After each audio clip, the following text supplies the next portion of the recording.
Hello guys, আজকে আমরা বেড়াতে যাব আমার আপুর ননদের বাড়ি। আর এত সুন্দর একটা জায়গা আপনাদের সাথে শেয়ার করব, আপনারা দেখলে পুরাই অবাক হয়ে যাবেন।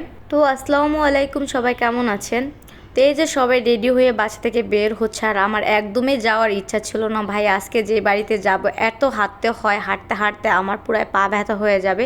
তাই আমার খুব বেশি কান্না পাচ্ছিল, আর এখানে আমার ওদিকে জান্নাতুলে কান্না করে দিচ্ছিল, কারণ জান্নাতুলে যাওয়ার ইচ্ছা ছিল, যেহেতু আমরা সব সমবয়সীরা একসাথে যাচ্ছিলাম, তাই ওকে আর নেওয়া হচ্ছিল না। আমার হাঁটার কথাও মনে পড়ে আমার এখনই কান্না চলে আসছে, আর ওরা আমাকে রেখে যাবে না, তাই আমি ওখানে রেডি হয়ে পড়লাম। তো বাসা থেকে বের হয়ে গেলাম, আর এখানে বড় ভাইয়া বলতেছিল কিভাবে ভিডিও বানাবা, কি আসবে সেটা বলতেছিল। যাই হোক, আর এত প্রচুর পরিমাণ গরম, কিছু না খেলে কি করে হয় ঠান্ডা, তো একটু ঠান্ডা কিনে নিলাম। এরপরে আমরা একটা অটো রিক্সা নিয়ে নিলাম, আর আমার হাজব্যান্ড ছিল মাইনকা চিবির ভিতরে। কেমন যেন একটা কথা আছে যে মাইনকা কেমন লাগে, যাই হোক সে হলো চাপাচাপি করে বসছিল। আর এখানে ওরা কি প্রচুর পরিমাণে হাসাহাসি করতেছিল। বড় ভাইয়া বলতেছিল আমি আজকে কালকে ভার্সিটিতে যাব না, ঠিক আছে। আমি বলতেছি দাঁড়া, মামার কাছে বলবো। এরপর বলতেছে আমাকে 1 লাখ টাকা দিও, আমি ব্যবসা করব, ঠিক আছে। আমরা ভাই বোনরা এক জায়গায় হলে এরকমই মজা করি আর দুষ্টামি করি। ওরা এই যে মারামারি শুরু করে দিচ্ছে, আর খুব বেশি হাসাহাসি করতেছে। আমি ওদের বলতেছি গাড়িতে উঠে আল্লাহ রসুলের নাম নিয়ে, বুঝছো, তারা এরকম হাসাহাসি করিস না। আর বলতেছে হ্যাঁ বড় আপা আমরা নিতেছি। তো এই দেখেন আমার কি কারণ আসতে মন চায় না, অটোওয়ালা আমাদের এদিকেই নামাই দিল, ঠিক আছে। এখন হেঁটে হেঁটে যেতে হবে, আর আমার রাত ভরে পা চাবাবে এই অবস্থা। এই জায়গার রাস্তা ছিল মাটির রাস্তা, কিন্তু অসাধারণ ছিল, কি বলবো। এই জায়গার ভিউ, মানে দুপাশে ক্ষেত ছিল, ক্ষেতে ফসল ছিল, সবুজ সবুজ ফসল, আর সাথে ছিল নীল আকাশ, অসাধারণ না বলেন। আর এখানে ছিল একটা কাঠের ব্রিজ, তো এটা পার হয়ে আমরা ফাইনালি কিন্তু এই যে আপুদের বাসায় চলে আসলাম। তো আসার পরে যেহেতু প্রচুর পরিমাণে গরম ছিল, আপু আমাদের এখানে শরবত বানিয়ে দিচ্ছিল, তারপর নাস্তা দেওয়া হয়েছিল, তো আমরা নাস্তা খাওয়া দাওয়া করলাম। এরপরে আমি একটু বের হয়ে গেলাম তাদের বাড়িটা একটু ঘুরিয়ে আপনাদের দেখাবো। আর এখানে 2টা দোপাট্টা ছিল, যাই হোক ভাইয়াদের দোপাট্টা, তার জন্য ঘরগুলো ভালো করে দেখা গেল না। এই দেখেন মাটির চুলা, আর এখানে এই যে আমাদের জন্য পিঠা বানানো হচ্ছে, চিতাই পিঠা। এই পিঠাটা কার কার পছন্দ অবশ্যই কিন্তু কমেন্ট করে বলে যাবেন।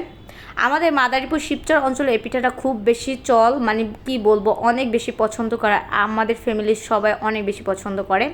আর এখানে ছিল একটা দোলনা, ছালার দোলনা, তো আমি বসে বসে ছালার দোলনায় বসে বসে দোলনা খাচ্ছিলাম। আর একটু না হাসলে কি করে হয়, আবার একা একা হাসতে দেখলে তারা আমাকে আবার মনে করতে পারে আমাকে নাকি আবার ভূতে ধরছে। তো প্রচুর পরিমাণে গরম ছিল, আর হাঁসের সাথে দৌড়াদৌড়ি করে গরমটা ছোটাইলাম, কারণ আমরা হলে এই যে রাস্তার ভিতরে চেয়ার পেতে বসেছিলাম, কারণ বাড়িতে প্রচুর পরিমাণে গরম ছিল। আমি হাঁস মুরগি দেখলে এমনি দৌড় দিব। আর এরপরে দেখি একটা ফেরিওয়ালা আঙ্কেল চলে আসছে কিছু খাবার নিয়ে, আর যে খাবারগুলো নিয়ে আসছে এগুলো আমার খুব বেশি পছন্দ। বুট ভাজা, মটর ভাজা, তারপর ছিল বাদাম ভাজা। তো এখান থেকে আমরা কিন্তু কিনে নিলাম। আর কিভাবে দেখেন আঙ্কেল দৌড়ে দৌড়ে যাচ্ছিল, কত সুন্দর দৃশ্য তাই না? গ্রাম মানেই সুন্দর। তারপর দেখি একটু বৃষ্টির গুড়ানি গুড়ানি পড়তেছে, তো আমরা এখন বাসায় চলে আসলাম। আর এই দেখেন মাটির চুলায় আমাদের জন্য রান্না করা হচ্ছে। এখানে আবার একটা মুরগি হলো খাবার খাচ্ছিল।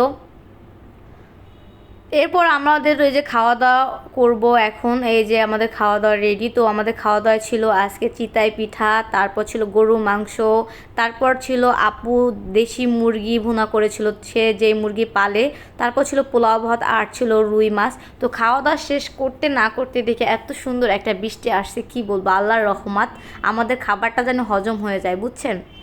অনেক সুন্দর একটা বৃষ্টি আসছিল, তো খুব বেশি ভালো লাগে। আর বৃষ্টি কার না ভালো লাগে বলেন, বৃষ্টির শব্দ শুনলে আমার কেমন যেন অন্যরকম একটা ফিল আসে। আর এখানে আমি একটু 7 আপ খেয়ে নিচ্ছিলাম হজম করার জন্য। আর এই দেখেন ওদের তো খাওয়া দাওয়ার পরে পিনিক উঠে গেছে, ওরা নাচানাচি শুরু করে দিছে। তো খাওয়া দাওয়া শেষ করে হলো আমরা এখন চলে যাব। এই যে আমরা বাসা থেকে বের হয়ে গেছি, ঘর থেকে সবাই রেডি হচ্ছিল। আর রেডি হতে হতে দেখি বাইরে আবার ঝড় শুরু হয়ে গেছে, কেমন বাতাস। আমি কই তাড়াতাড়ি বের হরে ভাই, আবার ঝড়ে ধরবো, কারণ সবার খুব টেনশনে যে কখন আমরা বাড়িতে যাব। আর এই যে এখন আমরা বাসা থেকে বের হয়েছি, রাস্তার ভিতরে পানি জমে গেছে, তো ওই আপুকে বাই বাই বলে আমরা এখন চলে যাচ্ছি। তো আপু খুব বেশি আদর করে আমাদের ছোট বোনের মতো। আর এখানে আমার ভাইয়া প্যান্ট কেদাদা তলে ফেলে, যেহেতু আপু আসে নাই তাই প্যান্ট আমি একটু গুছিয়ে দিচ্ছিলাম। তো এখানে ওরাও ভাইয়ের সাথে হাত মিলিয়ে এখন আমরা চলে যাচ্ছি। আর আমার ভাইয়া ভিডিওর মধ্যে তার পেটটা দবলা পেটটা বের করে দেয়। আর বাতাসের সাথে দেখেন কি সুন্দর বাতাস, আমি মনে হয় এদিকে একটা পাটি বিছিয়ে ঘুমিয়ে থাকে, আমার এত বেশি ভাল লাগতেছিল বলার বাহিরে। এত সুন্দর ভিউ, আর সাথে ছিল মানে বৃষ্টির পরে আকাশটা বুঝে নেই তো কতটা সুন্দর, আমার এদিক থেকে আর যাইতে ইচ্ছে করছিল না। তো এখানে আমার বরকে বলছিলাম আম খাবো, সে দেখেন ওই যে মানুষের গাছের আম কীভাবে ছিঁড়ে আমাকে দিল।